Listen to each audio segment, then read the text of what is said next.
Cheap clothing brands are about to get wiped off the map and nobody's talking about it. Trump increased import taxes. Whether you're shipping from France, UK, or Mars, it doesn't matter. If your shit is made in Asia, you're gonna feel it. A lot of y'all copy-paste brands that rely on fast shipping, pricing, and giving discounts in their bio. Now, I'm not saying when you have a sale going on, okay? Y'all gonna shrink because your margin's gonna shrink because you never build a story. Therefore, you don't have a loyal community. In 2025, content is the product. Your storytelling, your aesthetic, your world, and the community that lives in it is your survival toolkit.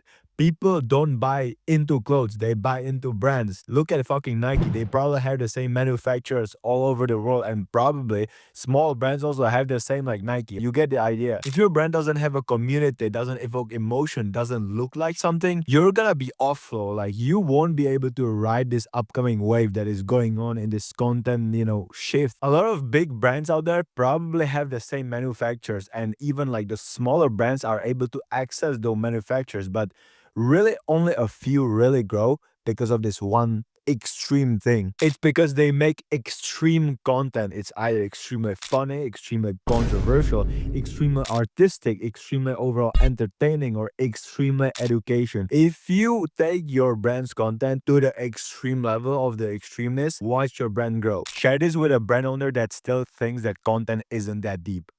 Peace.